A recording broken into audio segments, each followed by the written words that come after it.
Olá moçada, bem-vindos, bem-vindas a mais uma videoaula aqui no canal. Dessa vez uma aula de História da Arte, iniciando os nossos estudos sobre o pós-impressionismo. Bom, antes de mais nada, o que nós queremos significar com a expressão pós-impressionista? Primeiro, são representações artísticas que vieram depois do impressionismo. Você fala, nossa, que óbvio. Sim, acontece que com o pós-impressionismo, a maneira com que nós estávamos acostumados a estudar a arte, a história da arte, ela muda. E por quê? Porque quando a gente falava assim, ó, hoje nós estudaremos o barroco. Beleza, aí a gente vinha aqui e nós sentávamos aqui e analisávamos obras barrocas. E ponto final. Vamos estudar sobre obras do Renascimento, a mesma coisa. Obras do barroco, eu já falei. Obras de Roma, do período romano, do período grego. Obras lá do romantismo, obras do classicismo, etc. A gente fazia aquilo que, a gente estudava aquilo que se referia propriamente o título da aula, enfim. Agora, quando a gente fala, iniciando os nossos estudos sobre o pós-impressionismo, as coisas mudam. E por quê? Porque pós-impressionista é uma arte que vem depois do impressionismo, porém, que pode, não necessariamente, mas que pode ter diferenças enormes em relação à forma, em relação à concepção, em relação à fatura dessas obras. Pode ter diferenças enormes quando comparadas a outras obras que também são pós-impressionistas. Em outras palavras, gente, e para deixar mais claro, pós-impressionismo é um bloco, e eu diria, um bloco enorme de correntes artísticas e que cujos elementos, cujas partes desse bloco, muitas vezes não têm nenhuma relação entre si. Então, pós-impressionista é literalmente uma obra que veio depois do impressionismo, mas que não tem, olha só, necessariamente coincidências e semelhanças entre si. Exemplo, nós iremos ver, dentro daquilo que se convencionou chamar pós-impressionismo, nós vamos ter protocubismo, neorrealismo, expressionismo, simbolismo, fauvismo, a gente vai ter um monte de ismo. E o que esses ismos têm em comum? Velho, pior, nada. O fato que eles têm em comum, a única coisa que eles têm em comum é que vieram depois dos impressionistas. Então, parece que até a arte impressionista havia um certo diálogo, uma certa comunicação, um grupo de pessoas que defendiam lá os mesmos ideais e que representavam esses mesmos ideais, enfim. Agora, quando a gente entra no pós-impressionismo, as coisas não são assim. E por que, gente? Eu sei que é uma aula introdutória, mas por quê?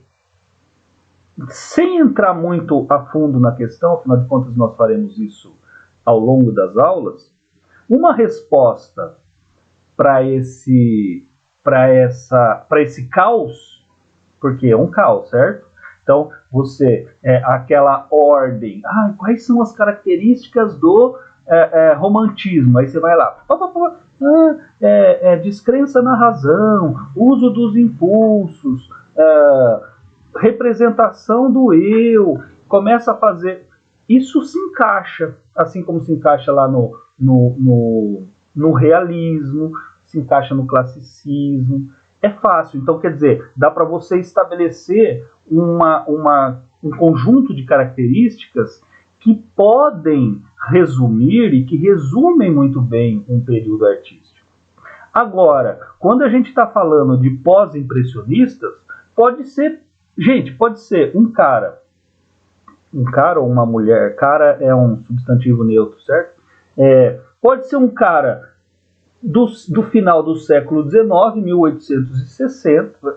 1880, 1890, e um sujeito de 2020 que, dependendo do estudioso, dependendo do historiador da arte, o cara vai colocar no mesmo lugar.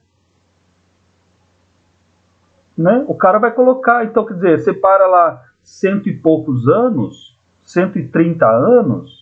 130 anos é o quê? É pós-impressionista. É claro que não é assim, mas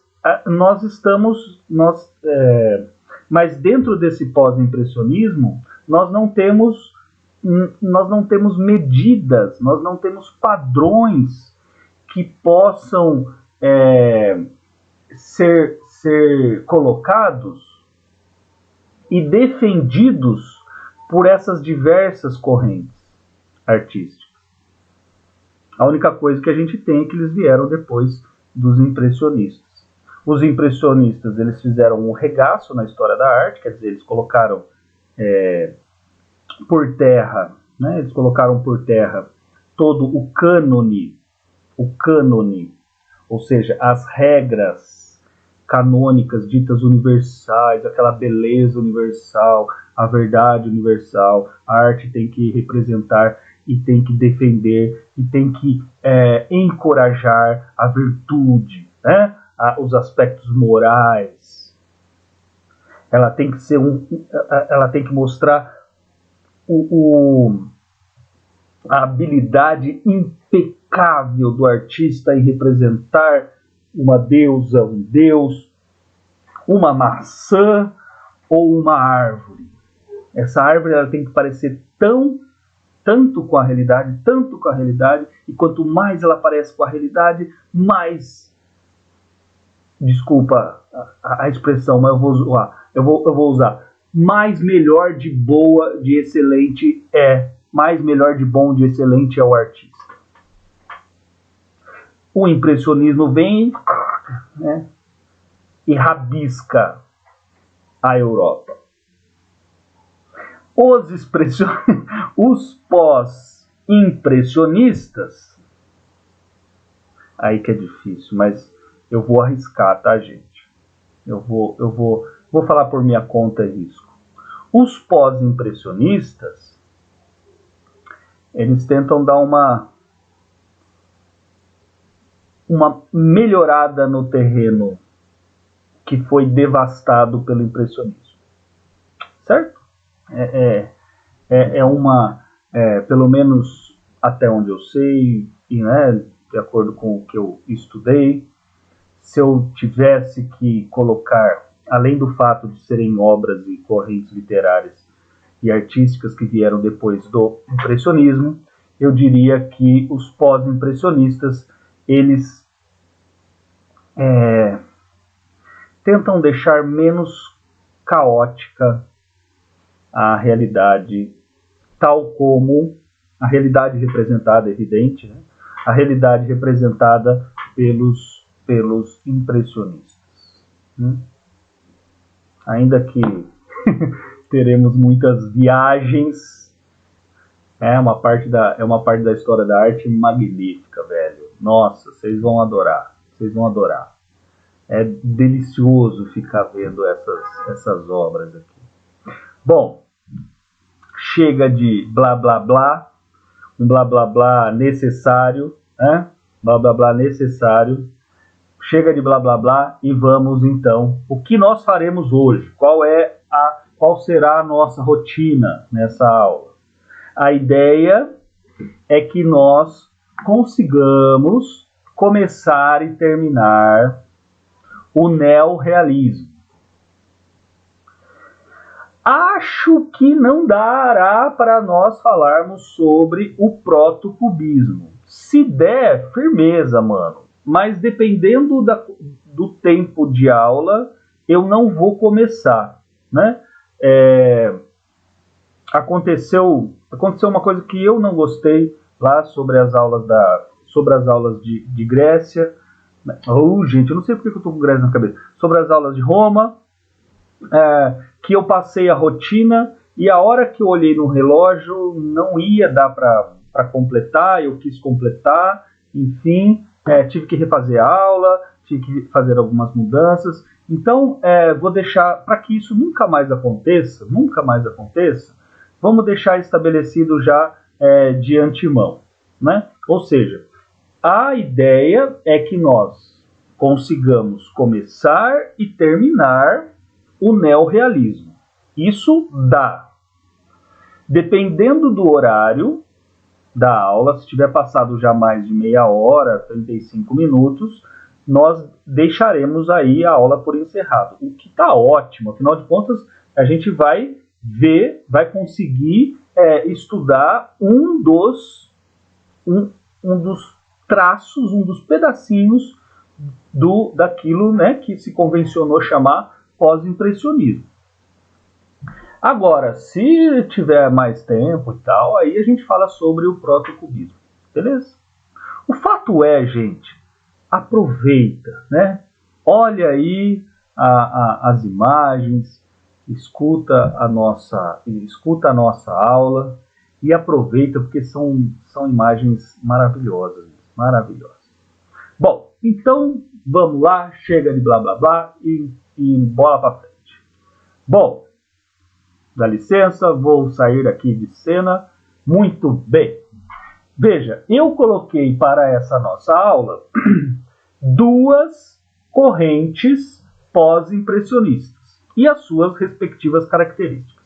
Como eu disse, se der tempo, nós falaremos sobre o protocubismo. Se não der tempo, não tem problema, afinal de contas, a gente vai começar e terminar o neorrealismo. Bom, vamos lá, deixemos então o protocubismo de lado, né? Deixemos isso aqui, falaremos apenas sobre o neorrealismo. Gente, neorrealismo, os representantes principais dessa corrente Georges Seurat e Poussinat. Poussinat e Georges Seurat, certo? São franceses, aliás, os pós-impressionistas, como quase sempre, né, acontece depois do movimento romântico, ele se inicia na França. Por que do movimento romântico? Porque antes do romantismo, onde que as coisas aconteciam? Né? Onde que era lá o olho do furacão? Era na Itália. Principalmente Milão, Roma, Gênova. Agora não. Agora, depois do romantismo, ou do romantismo em diante, melhor dizendo, aí nós teremos uma enorme influência da França, do território francês, da arte francesa, e que se estenderá também para a Alemanha, para a própria Itália, enfim. E claro, os pós-impressionistas vai ter gente de toda a Europa. Aliás, não é só de toda a Europa não, viu, gente? Nós teremos representantes brasileiros. Segurem as pontas aí que haverá, sim, sem dúvida nenhuma, teremos aulas sobre a arte brasileira, ô louco, né? Só ficar falando também de gringo não dá certo. Então vamos lá. Georges Seurat e Poussinat. Neorrealismo. Vamos parar já nesse nomezinho, neorrealismo. Nós já estudamos o realismo. Qual é a característica fundamental do realismo? A característica fundamental do realismo. Se a gente tivesse que definir em uma frase: crítica à sociedade burguesa. Essa seria a frase, certo? Crítica à sociedade burguesa. Denúncia da exploração dos trabalhadores.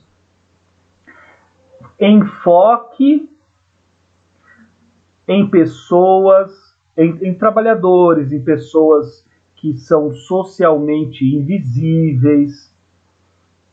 Então, deixa de ser retratado. Então, quem que vai ser retratado? O trabalhador da fábrica, né? O catador. Nossa, se você lembrar lá das espigadeiras, né? Das mulheres que estão colhendo o milho que sobrou, o milho que sobrou lá da colheita. Se você lembrar da mãe, se você lembrar da obra Cuidados Maternos, né? Que a mãe está lá segurando o menininho para fazer xixi. Então são essas as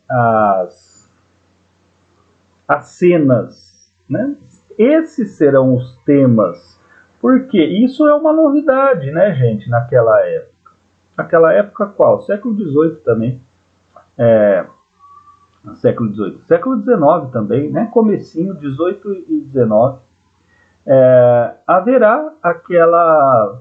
Então esses são os novos temas, a busca do trabalhador, a ênfase no trabalhador, a crítica à sociedade burguesa, é uma maneira de chamar a atenção para outros aspectos da realidade que até então eram desconsiderados, certo?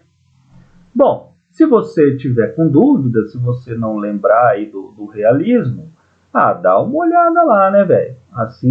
Assista às aulas lá. Se não me engano, nós temos 2, 3 aulas sobre o tema, então dá uma olhada. Agora, você fala assim, beleza, eu sei o que é realismo. Mas pelo que você colocou aqui, está escrito assim: neorrealismo, pontilismo. Eu não sei o que é, posso imaginar o que seja algo pontilista, mas eu não sei o que é. Contornos bem definidos, procura por eliminar sombras. Vida citadina, lugares de lazer e paisagens aquáticas. Senhor, aonde que está a crítica à sociedade burguesa aí? Pois é, velho. Esse neorrealismo, ele não tem nada, gente, marca isso, no coração, no caderno do coração de vocês, para o vestibular. E para a sua vida, mas mais para o vestibular. Mais para o vestibular. O neorrealismo, ele não tem nada a ver com o realismo que nós estudamos. Esse neorrealismo se refere a representar a realidade de uma maneira mais real. Ou seja, é uma volta, ou pelo menos uma tentativa de voltar, ainda que não totalmente, mas a voltar àqueles ideais tão valorizados pelo salão francês. Abre parênteses, o que é o salão francês mesmo? O salão francês são as regras, né? Os salões franceses era onde as obras de arte ditas oficiais eram apresentadas uma vez por ano, certo? E os impressionistas, como vocês sabem, como nós falamos na aula passada, os impressionistas são aqueles caras que pela primeira vez não expuseram as suas obras no Salão Francês. As suas obras foram negadas e eles não estavam nem aí para isso. Eles próprios estabeleceram as suas exposições. Essa é uma das características dos impressionistas. Então, o que é esse neorrealista? Quem que é esse neorrealista? É alguém que vai dar mais forma aos elementos. Porque, velho, se você se lembra das obras impressionistas, você tem impressões, você tem rabiscos, você tem esquetes, que são algumas que parece que o cara simplesmente foi lá e começou a pincelar o bagulho. Ele pegou 3 cores, ele pegou azul e verde, azul, verde e amarelo, e a partir dessas 3 cores ele faz o campo. Ele mostra o campo. Vai lá, pincela, pincela, pincela com essas 3 cores, umas próximas às outras, e beleza. Falando assim de uma maneira, claro, muito estúpida, muito crua, é isso que o impressionista faz. Por favor, hein? Vou repetir, de forma muito estúpida e muito crua. Não tô desmerecendo em hipótese alguma. Mas no caso, mas o que a crítica que os neorrealistas e a crítica que os pós-impressionistas, de uma maneira geral, farão aos impressionistas é justamente essa. Certo, gente? Essa é uma outra característica que está... Quem que é o pós-impressionista? É o cara que vem depois, claro, dos impressionistas e que critica essa maneira de fazer arte. Por quê? Porque para eles, pós-impressionistas, os impressionistas, eles acabaram por relaxar muito a arte. Então veja, se a pintura é uma manifestação artística, se a pintura ela pode proporcionar àquele que a recebe prazer, sensações diversas e outros sentimentos, né? Sentimentos diversos, apreensões diversas, visões diversas da realidade. Se a pintura ela é capaz de fazer isso, os pós-impressionistas eles estão jogando essa oportunidade fora. Por quê? Porque eles estão rascunhando simplesmente. E de fato, né, se a gente for olhar de maneira nua e crua, Degas é um autor, é um pintor impressionista que você consegue entender muito bem aquilo que ele está querendo dizer. Os seus traços, por mais que sejam impressões, eles são traços que conseguem separar os objetos.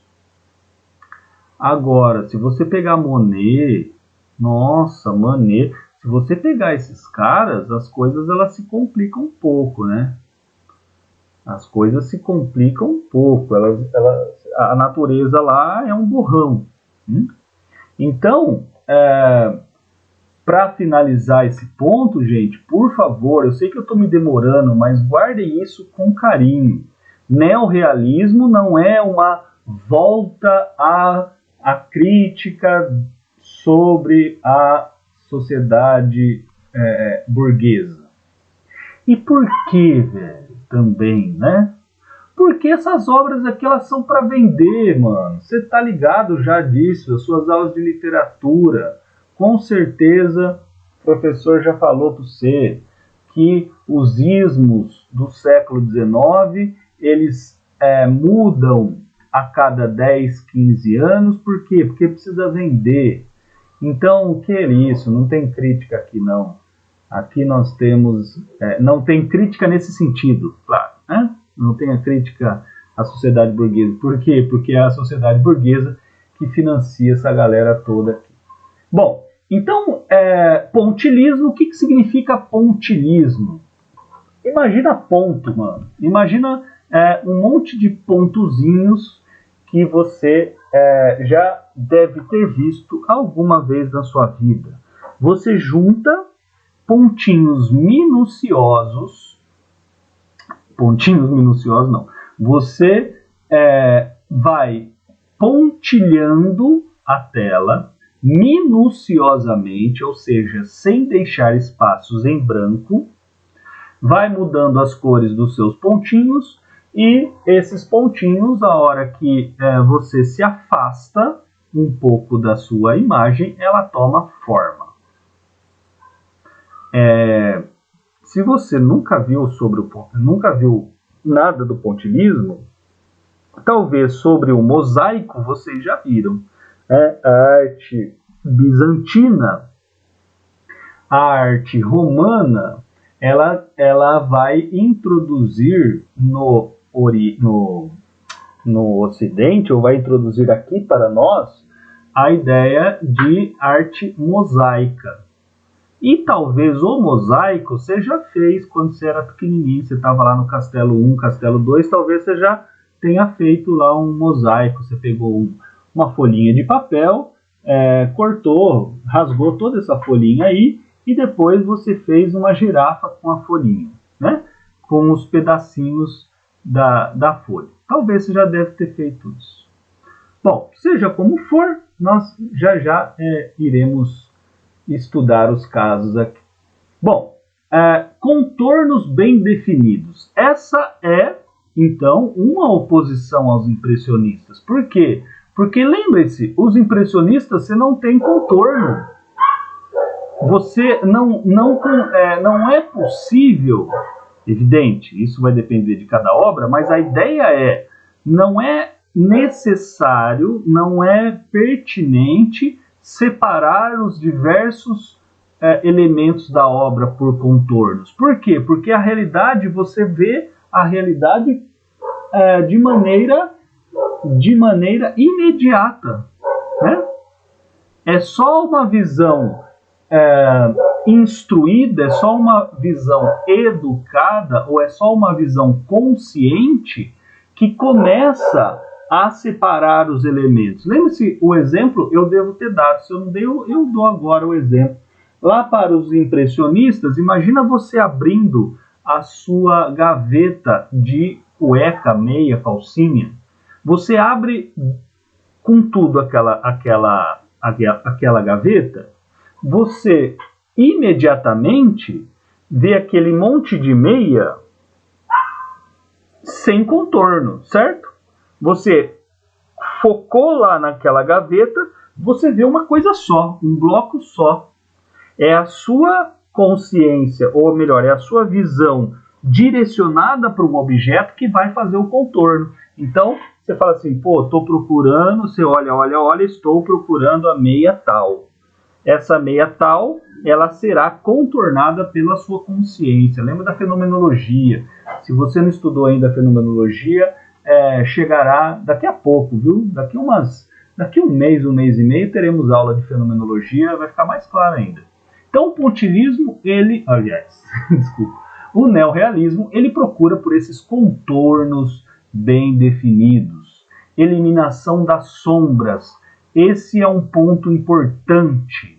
É uma tendência, tá, gente? Por isso que eu coloquei procura. Uma tendência em eliminar as sombras. Por quê? Por quê? E aí a questão ela é estética mesmo, ela é própria da arte. Por que procurar eliminar as sombras?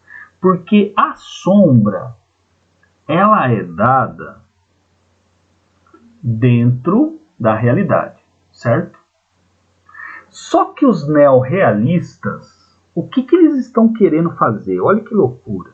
Por mais que eles queiram representar a realidade, deixar a realidade, representar os elementos de maneira mais real, eles têm consciência de que o que eles fazem é arte. Então, se vocês prestaram atenção na aula até agora, eu não falei em nenhum momento que os neorrealistas são naturalistas. Naturalistas são aqueles caras Pensa na tradição, velho, na tradição do salão, né?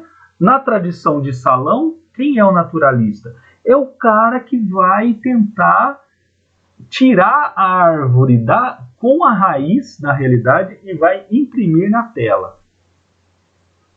Não é isso que o neorrealismo quer fazer. O neorrealismo ele quer mostrar a realidade nos seus contornos bem definidos, porém tendo consciência de que aquilo é uma tela. Olha que sensacional, velho. Olha que sensacional. A tela, o que ela é? Ela é um objeto com duas dimensões. É um objeto com duas dimensões. Não tem profundidade. Então, quem é o artista, desculpa a expressão, mas quem que é o artista fuderoso?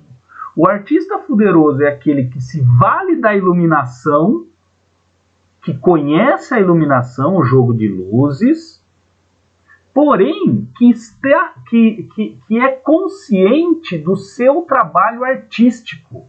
Ele é um artista, ele não é um naturalista, ele não é um imitador da realidade. Certo? Olha que é foda, é foda. O negócio é louco mesmo. Bom, e finalmente, representar a vida da cidade, a vida citadina. Lugares de lazer e paisagens aquáticas principalmente. Moçada, por falta de outra expressão, eu coloquei aqui paisagens aquáticas para se referir a todas aquelas paisagens que tem água, tá? Me desculpa aí, eu não achei uma expressão melhor, não tem uma expressão, pelo menos até onde eu conheço, nos escritos em português, inglês, alemão, espanhol, eu não achei nada melhor. Então eu coloquei paisagens aquáticas, tá? Mas o que são paisagens aquáticas? É a paisagem do lago, do rio, do mar, das ondas, tudo que tem água são paisagens aquáticas, beleza? Bom, vamos lá, então, avançando aqui a nossa aula. Chega de blá blá blá 2 e vamos às imagens, certo? Ah lá. Olha que espetacular, tarde de domingo, do Seu Rá. 1886, moçada. Isso daqui são pontos. Ponto final. Isso daqui, gente, são pontos. O cara foi lá e ó, um parênteses, normalmente as telas elas são grandes, viu? As telas elas têm tamanhos assim avantajados, não são telas de 30 por 30. Também existe, mas por que eu estou falando isso? Porque você imagina a demora. Eu já devo ter comentado isso na primeira aula nossa de História da Arte. A data que eu coloco entre parênteses é a data de finalização da obra. Essa obra aqui, essa especificamente, ela demorou 3 anos para ser concluída. Então, por quê? Porque demora mesmo. Imagina, gente, olha que louco.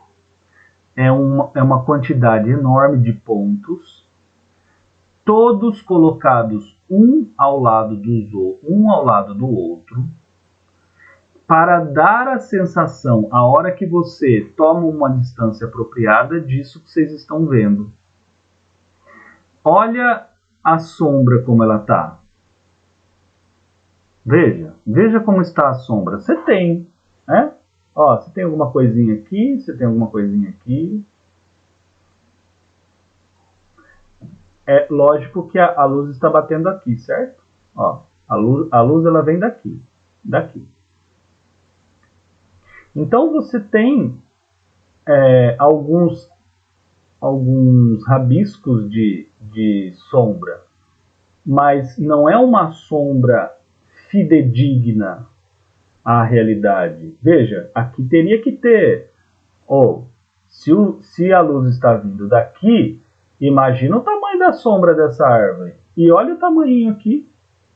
Olha esse sujeito, a sua sombrinha lá, o seu chapéu de sombrinha, deve ter um nome específico para isso, eu não sei realmente, gente. Ah lá, a sua sombrinha, ela não dá conta, ela não está sendo retratada aqui, né? Ela não está sendo retratada. Ó, você tem os cachorrinhos, né? Isso aqui parece um macaco, mas na verdade é um cachorro. Pelo menos é isso que dizem os especialistas da arte. E olha que legal, você tem um sujeito vida boa, o bon vivant francês, e do lado aqui, ó, você tem um sujeito aristocrata, não um aristocrata mais no sentido patrício, grego, romano ou da nobreza. O aristocrata agora é o empreendedor, certo? Todos eles estão tomando sol em uma tarde de domingo. Veja que o tema, eu inclusive esqueci de fazer um comentário, faço agora. Lugares de lazer e paisagens aquáticas, gente, isso aqui é o tema, ó, isso aqui é o tema que os impressionistas tinham. Lembram-se?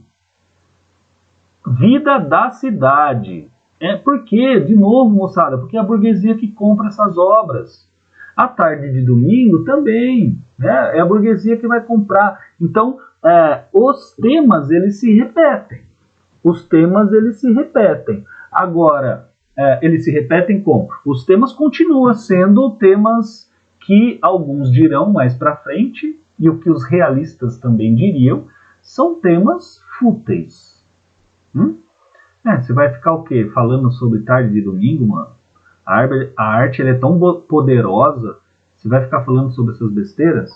Bom, o cara vai falar, claro, quem tá me pagando são eles, mano. E é muito gostoso ficar retratando isso aqui. Já que vocês viram, né? Que pena. Olha só, um banho em Asnières. Asnières é uma região da França e também do seu Rá. Olha só, gente, isso que são as paisagens aquáticas, certo? Olha que coisa espetacular. Os menininho tomando banho, menininho brincando no rio. Não sei o nome, esse Asnières. Não é o nome que recebe o rio, tá, gente? Eu sei que é uma região da França, mas Rio Asnières eu acho que não tem. Veja, né, o cachorrinho. Moçada, cena de lazer, cena da burguesia, seja baixa burguesia, seja burguesia mais alta. Quem que tem dinheiro para tirar um dia de folga, para ir lá e se refrescar? Ninguém, né? A ideia da sombra, veja aqui, ó. Aqui nós temos. Não tem sombra, aqui tem alguma coisa, né? Aí você olha e fala assim, mas peraí, essa sombra ela está vindo daqui, se ela estiver vindo aqui na horizontal, ela consegue explicar o porquê dessa sombra, mas não consegue explicar o porquê dessa, certo? Por quê? Porque para ter essa sombra aqui, essa sombra aqui na transversal, a luz ela teria que vir aqui de cima. Não sei se vocês me acompanham aí, vocês conseguem chegar aí à mesma ideia que a minha, né? A luz ela tem que bater aqui, para refletir de perfil aqui no perfil desse sujeito para a sombra dar isso. Mas não tem problema, dirão os neorrealistas. Não tem problema, porque isso aqui não é a realidade. Isso aqui é uma tela. Isso aqui é uma pintura. É uma pintura em que eu retrato pessoas tomando banho. Moçada, sensacional. Olha aqui, Os sujeitos curvados, como chama isso aqui? Escoliose. Olha lá, está curvado, como a gente fica mesmo, como você deve estar ao assistir a aula, né? Como você deve estar ao assistir a aula. Maravilhoso, não? Aqui, o grande passeio no Rio Sena.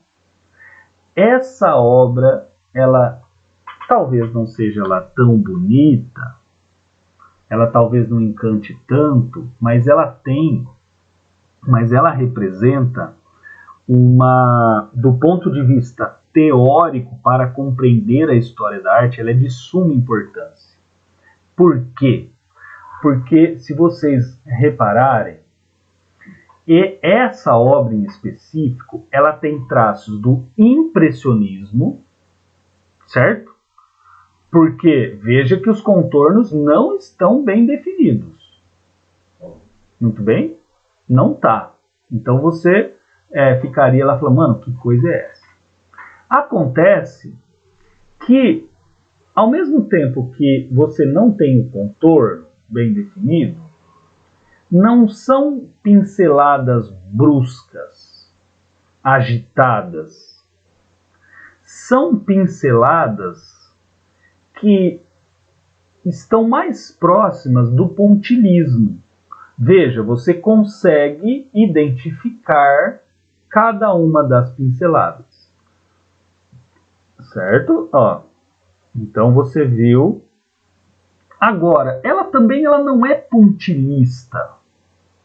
Ela não é pontilhista simplesmente porque esses pontos, eles estão se parecendo com... Vamos imaginar, gente, vamos fazer uma comparação aí. Esses pontos, eles estão parecidos com tijolinhos. Não é o ponto de uma circunferência, é o ponto de um tijolinho. Parece que ele colocou um tijolinho, né, um tijolo do lado do outro. E qual que é a importância dessa obra para a história da arte? Ela já dá indícios da próxima corrente que virá, por mais que ela seja neorrealista. E por quê? Porque são paisagens aquáticas, os contornos eles são mais bem definidos do que os contornos dos impressionistas, embora esses contornos eles não estejam tão evidentes. Você não tem sombra aqui, a sombra não está batendo em nenhum lugar, com exceção dessa sombra, que você não sabe de onde vem. Agora, se se temos essa sombra, você tem que imaginar que a luminosidade está aqui, certo? Agora, se de fato a luminosidade estivesse aqui, essa árvore toda teria que ter a sua sombra aqui. Essa pessoa que está no caiaque teria que ter a sombra, mas essa não é uma preocupação, de novo, né? Não é uma preocupação dos pós-impressionistas. Gente, por que ela é importante, então, para a gente finalizar a nossa conversa de hoje? Porque, então, são pontos, mas são pontos que se parecem tijolos. Gente, pontos que se parecem tijolos, isso é cubismo. Isso é cubismo. Então, ainda que Seurat seja considerado o pai do pontilhismo, e na verdade ele é mesmo, viu, gente? Ele é o fundador do pontilhismo. Eu não falei isso para vocês lá na hora, mas ele é o fundador do pontilhismo. E aqui não, aqui nós temos já uma transitoriedade, uma mudança na sua perspectiva de deixar os pontos um pouco maiores e representá-los em formas retangulares. Existe uma explicação para isso, uma explicação teórica, conceitual, mas é claro que eu não vou atropelar as coisas, eu vou ficar por aqui, porque essa explicação conceitual ela aparecerá nas suas aulas sobre o cubismo, certo? Bom, para finalizar, gente, olha aqui, eu coloquei... Opa, não, desculpa. Aqui, Que chato, né? Tô colocando todas as... Olha lá. Para finalizar essa nossa primeira aula, olha só que coisa maravilhosa. Essa é uma tela um pouquinho menor. Se fazia em acrílico também, para dar uma sensação de ainda mais... de desenhos ainda mais contornados, né, de elementos ainda mais contornados. Esse o circo também do seu Ra, olha que beleza. Isso são pontos minúsculos. Aqui dá para a gente perceber um pouquinho a junção dos pontos. Sombra nenhuma, contornos muito bem definidos, cores, cores, cores. Veja, gente, tem cor em tudo que é lugar, né? Cor em tudo que é lugar. As modelos, aqui eu só peguei essa imagem, gente, porque olha que legal. Ele próprio faz uma referência à sua outra obra. Lembra a Tarde de Domingo? Olha lá. A Tarde de Domingo, você não está lembrado? Não é, Horta? Aqui. Ó, ele pegou essa parte e colocou aqui, né? Muito legalzinho. Bom,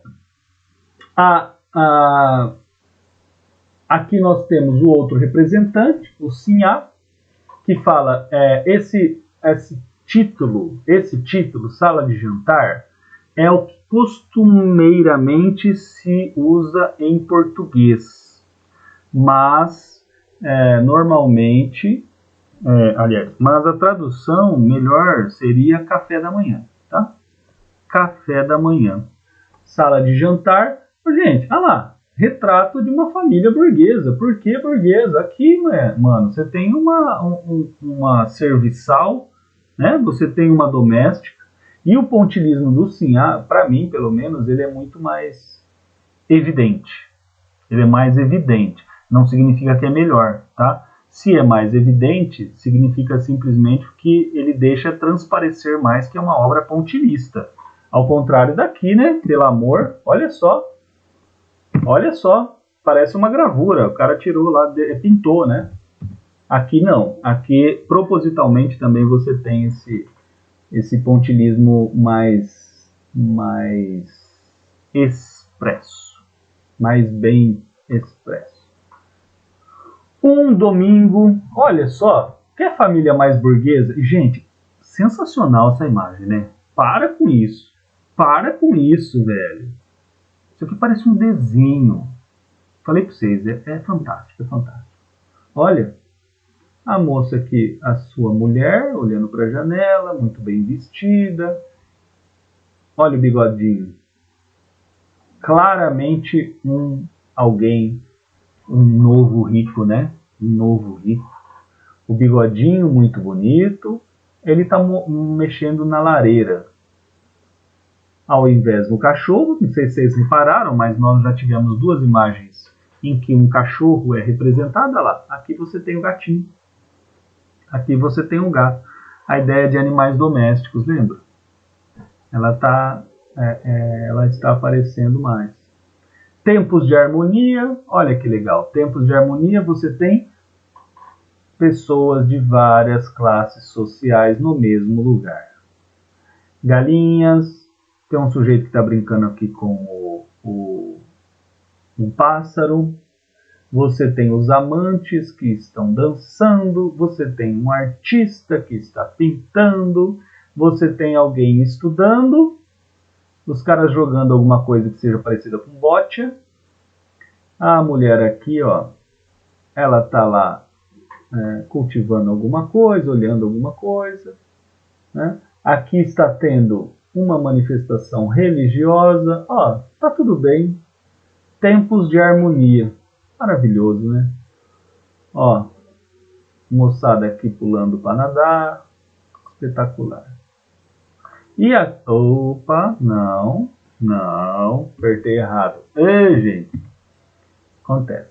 Essa é a nossa última. Depois o Cézanne já não é neorrealista. Aqui nós temos as jovens provençais. É a última imagem a ser vista, né? A ser, digamos, a nos causar deleite. Sabe o que é legal? Sabe o que é legal, gente? Olha aí um pouquinho. Olha aí mais um pouquinho. Daqui a pouco eu falo. Olharam? Volta aqui. Olhou? Olhou? Olhou? Agora volta aqui. Toma cuidado que eu vou abrir a câmera, tá? Vocês olharam essas coisas lindas até agora? Prepara o espírito para me enxergar, tá bom? Bom, moçada, sabe o que é mais louco? Que a gente olhou todas essas obras, principalmente as últimas que eu passei rapidão, porque a aula já está se estendendo muito. Você olha essas imagens e você se esquece que ela é uma junção de pontos, né? Você